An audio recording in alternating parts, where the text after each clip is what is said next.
Hello लोगोफोर खुलुमबाय आंनि मुङा अमृत बसुमतारी नोंथांखौ बड' टुबो चेनेलाव बरायबाय आं दिनै बेसेबांबा गोबाव दिननि उनावहाय नोंथांमोननि सिगाङाव मोनसे गोदान भिडिअ लानानै फैदों दा बे भिडिअआ जागोन नोंथांमोनहा जे टिकटक इउज खालामोमोन टिकटक बाहायोमोन बा लाइकी बेफोरबायदियाव नोंथांमोनहा गावबा गावनि रोंगौथि एबा टेलेन्टखौ दिन्थियोमोन दा जोंनि भारत सरकारा इन्डियान गभर्नमेन्टआ दा बे टिकटक आरो लाइकी गोबां एप्लिकेशनफोरखौ गासै 59 एप्लिकेशनखौ बेन खालामबाय दा बिनि जाहोनाव नोंथांमोनहा माने गावबागाव टेलेन्टखौ दिन्थिनो थाखाय माने प्रब्लेम जाबाय जानांगौ राहा मोनाखै जानांगौ दा नोंथांमोनहा टेनसन लानो नाङा दा बिनि थाखायनो आङो नोंथांमोननि सिगाङाव मोनसे गोदान इन्डियानिनो जोंनि भारतनिनो मोनसे गोदान एप्लिकेशन लानानै फैदों नोंथांमोन दा नोंथांमोनहा बे एप्लिकेशननि गेजेरजों नोंथांमोनहा गावबा गावनि टेलेन्टखौ सिगांनि बायदि बे भारतनि एप्लिकेशननि गेजेरजोंनो नोंथांमोनहा दिन्थिनानै नोंथांमोननि टेलेन्टखौ फोसावनो हागोन गुबुननि सिगाङाव दिन्थिनो हागोन आरो नोंथांमोनहा बे एप्लिकेशननि गेजेरजों माने गोबां रांबो माने खामायनो हागोन बा इनकाम खालामनो हागोन दा बिदिब्ला भिडिअखौ जागायदिनि नोंथांमोन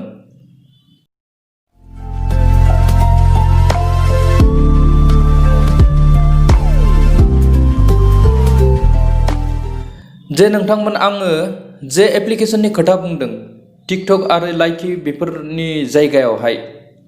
जे जोंनि भारतनिनो एप्लिकेशन बियो जाबाय बल' इन्डिया नोंथांमोन बल' इन्डिया नोंथांमोनहा नुबाय जानांगौ नैबेनो एप्लिकेशना दा नोंथांमोन आङो बे एप्लिकेशनखौ माबोरैहाय माने रेजिस्टार खालामनांगौ आङो अलरेडि रेजिस्टार खालामखाबाय लगइन खालामखाबाय नोंथांमोनहा बे आंनि डिसक्रिपसनाव थांनानै लिंकआव क्लिक खालामबानो जाबाय बेनिफ्राय नोंथांखौ बेयो डाइरेक्ट इनस्टल खालामनो थाखाय डाइरेक्ट रिडाइरेक्ट खालामखागोन बेनिफ्राय नोंथांमोनहा इनस्टल खालामनानै लाबानो जाबाय दा आङो बेखौ एप्लिकेशनखौ अपेन खालामनानै दिन्थिनोसै नोंथांमोन बेवहाय मा फिचार्स दं बेखौ नोंथांमोननि सिगाङाव गुवारै फोरमायलांसै दा आङो बे बल' इन्डिया एप्लिकेशनाव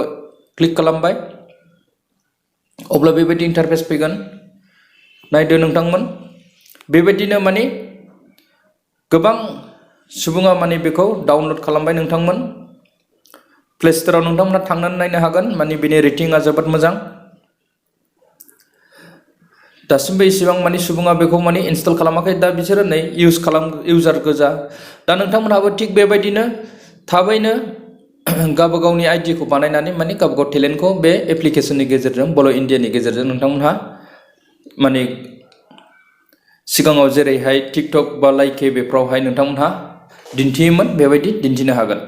दा नोंथांमोन बेहाय मोननै बुस्थु नुदों नोंथांमोनहा ट्रेन्डिं आरो फल'इं नैबे ट्रेन्डिंआवहाय माने नोंथांमोनहा दा सोलिबाय थानाय गोदान भिडिअ सोलिबाय थानाय बेखौ ट्रेन्डिंआव नुगोन ओमफ्राय फल'इंआव नोंथांमोनहा जे फल' खालामनानै दोनदों बेखौ बेवहाय नुनो मोनगोन नोंथांमोन दा बेवहाय माने बे एप्लिकेशननो माने इन्टारनेटआ एसे बुरजा नांगौ जायो इन्टारनेट स्ल'बा माने एसे प्रब्लेम जायो दा इन्टारनेटआ गोबां नांगोन नायदो गोबां सुबुङा माने आइडि खालामबाय बेवहाय दा बेवहाय नैबेहाय नोंथांमोन ट्रेन्डिं जेनेबा नैबे सापस लादो ट्रेन्डिं भिडिअ दा बिनि नैबेयो गोजौआव दङ माने बेयो बिनि प्रफाइल पिक्सार बेनिफ्राय नैबेहाय नोंथांमोनहा नैबेहाय लाइकबो होनो हागोन बेनिफ्राय नैबे कमेन्ट खालामनो हागोन आरो डाइरेक्ट नोंथांमोनहा शेयारबो खालामनो हागोन फेसबुकफ्राव बेनिफ्राय नैबे गाहायाव दङ नोंथांमोनहा डाइरेक्ट वाट्सएपआवबो नोंथांमोनहा शेयार खालामनो हागोन बेखौ थ्रि डटआव क्लिक खालामनानै जुदि नोंथाङा बेवहाय रिपर्ट हरोबा भिडिअआ जुदि गाज्रिबा नोंथाङा रिपर्ट हरनो हागोन अब्ला माने कम्पानिया बे भिडिअखौ डिलिट खालामगोन बेनिफ्राय नैबेहाय जइन हेशटेग दङ नोंथांमोनहा हेशटेगबो लागायनो हागोन जइन खालामनानै गुबुनजोंहाय जइन हेशटेग बेहाय बेनिफ्राय आप नेक्स्ट दङ बेहाय नायदो आप नेक्स्टआव थुयोब्ला माने गोदान भिडिअ जायफोर फैगासिनो दङ बेफोरखौ नोंथांमोनहा फारियै नायलांनो हागोन दा बेखौथ' नोंथांमोनहा बुजिखाबाय जानांगौ बेनिफ्राय दा नैबे थ्रि लाइनाव क्लिक खालामदो गाहायाव थ्रि लाइनाव क्लिक खालामब्ला नोंथांमोनहा नुगोन नैबे प्रफाइल बे प्रफाइलावनो क्लिक खालामनानै नोंथांमोनहा गावबा गावनि आइडिखौ बानायनानै लानांगौ प्रफाइलाव क्लिक खालामोब्ला नोंथांनाव बाहाय मबाइल नाम्बार बिगोन मबाइल नाम्बारजोंबो लगइन खालामनो हायो आरो नङाब्ला गुगोल एकाउन्टजोंबो लगइन खालामनो हायो। दा मबाइल नाम्बार होयोबा नोंथांनाव माने 6 डिजिटनि OTP फैगोन, बेनिफ्राय OTP खौ एन्टार खालामबानो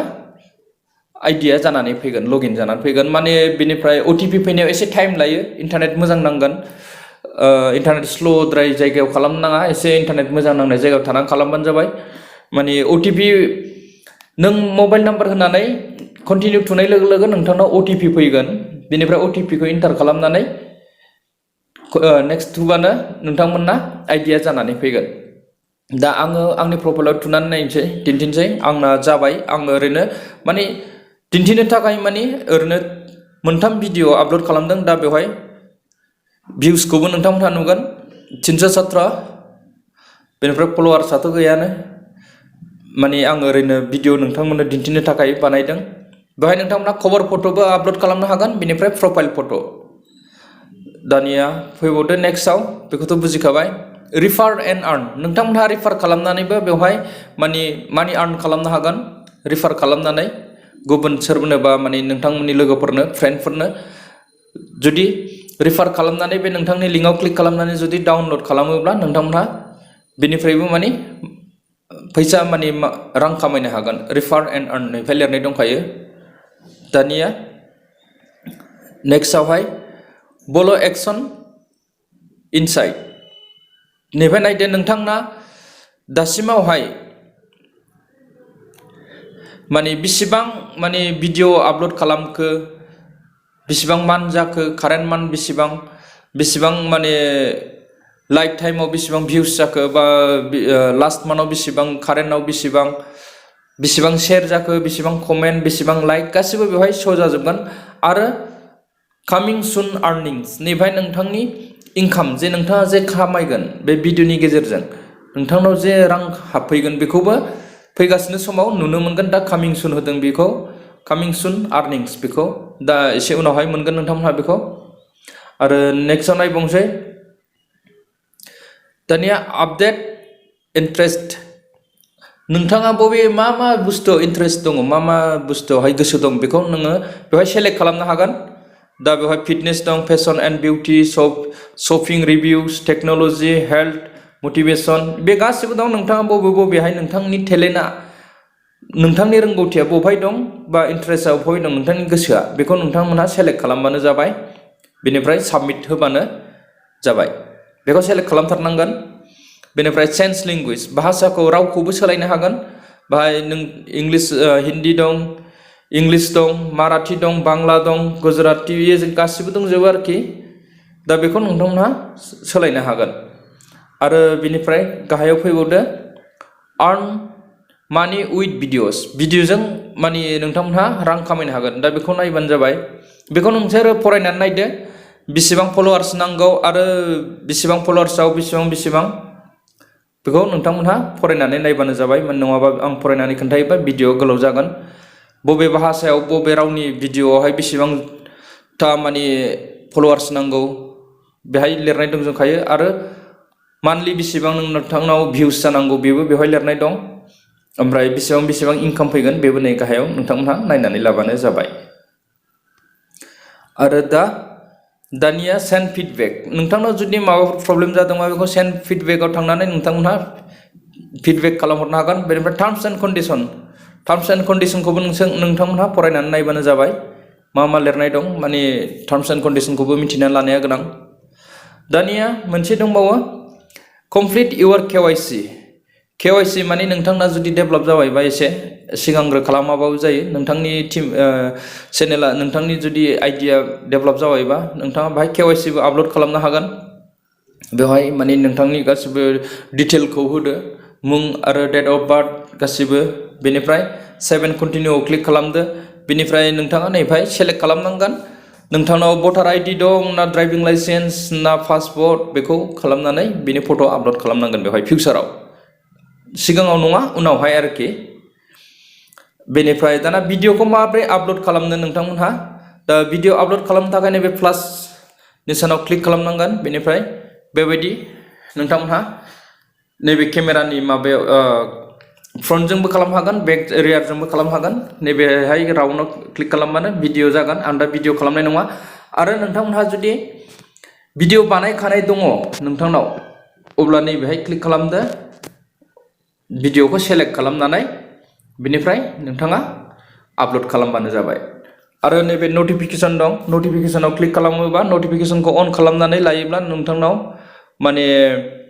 फैगोन सोर नोंथांखौ फल' खालामदों दा बेवहाय नुबाय नै सासे दङ बेनिफ्राय आरो नैबेहाय सार्चनि क्लिकआव सार्च खालामनानैबो नायनो हागोन भिडिअफोरखौ मा रोखोमनि भिडिअ नायनो नैबेहाय सार्च बाराव क्लिक खालामनानै बाहाय लिरबानो नोंथाङा माने मा रोखोमनि भिडिअ नांगौ बेखौ नायनो हागोन आरो नैबे थ्रि लाइनाव मोनसे बुस्थु दंबावो आं खोन्थानो बावदों फार्स्टआवनो डार्क मुड दं नैबेहाय बेखौबो नोंथाङा ओरैहाय व्हाइटबो खालामनो हागोन नङाबा डार्क मुडआवबो होनानै बेबायदि नायनो हागोन आरो बे फेसिलिटिबो दं बेवहाय दा बेयो ट्रेन्डिं सोलिगासिनो नै बिसोर भिडिअसफ्रा बेसोरो ओंखायनो ट्रेन्डिंआव फैदों फल'यिंआव नोंथां जाय जायखौ फल' खालामदों बेवहाय दा आं आसा खालामो नोंथांमोनहा मोजाङै बुजिबाय जानांगौ टिकटकनि जायगायावहाय बा लाइकि बिसोरथ' थांबाय बेखौ थांनो होदो नोंथांमोन बेनि सायावहाय नोंथांमोनहा दुखु जानांगौ जेबो गैया बियो माने जोंनि हादोरनि थाखाय मोनसे गिख्रंथाव एप्लिकेशन्सफोरमोन जोंनि माने डाटाफ्रा लिक जानानै दंमोन चाइना हादरावहाय दा बिनि थाखायनो जोंनि भारत सरकारा इन्डियान गभर्नमेन्टआ माने बे माखासे एप्लिकेशनफोरखौ गासै 59 एप्लिकेशनफोरखौ बेन खालामबाय दा बेवहाय नोंथांमोनहा बेनि फारसे सानबाय थानांगौ गैया रोंगौथि दङब्ला मोनफ्रोमबो प्लेटफर्मावहाय दिन्थिनो हायो नोंथांमोन दा बेनिखायनो नोंथांमोनहा बे एप्लिकेशननि गेजेरजों बल' इण्डिया एप्लिकेशननि गेजेरजों नोंथांमोनहा गोसोबायदि नोंथांनि टेलेन्टखौ दे नोंथांनाव रोंगौथि दंखायोना बे रोंगौथिखौ बेवहाय गोदानैहाय नोंथांमोनहा दिन्थिफिननो हागोन आरो नोंथांमोननि लाइफखौ सोलायहोनो हागोन बा गुबुनखौबो खुसि खालामनो हागोन नोंथांमोनहा दा बेनिखायनो आं आसा खालामो नोंथांमोनहा हागौमानि थाबै बे एप्लिकेशनखौ आं गाहायाव लिंक होदों भिडिअनि गाहायाव डिसक्रिपसनावहाय बाहाय लिंकआव क्लिक खालामनानै बे एप्लिकेशनखौ इनस्टल खालामनानै थाबैनो नोंथांमोनहा आइडि बानायनानै नोंथांमोननि टेलेन्टखौ दिन्थिनाय सुरु खालामबानो जाबाय आरो नोंथांमोनहा भिडिअखौ एसेब्लाबो मोजां मोनदोंब्ला नोंथांमोनहा भिडिअखौ शेयार खालाम आरो लाइक खालाम नोंथांमोन आरो जाय गोदान भिउवार्सफोर बे बिथांमोनहा चेनेलखौ साबस्क्राइब खालामनानै हो जाहाथे फिउचाराव नोंथांमोनहा बेबायदि गोदान माने आर्निंनि फारसे गोदान आरो आङो एप्लिकेशन्स लाबोनो नागिरबावदों बे भिडिअफोरखौ नोंथांमोनहा नटिफिकेसन मोनबाय थायो दा दिनै बेखिनियानो नोंथांमोन बाय टेक केयार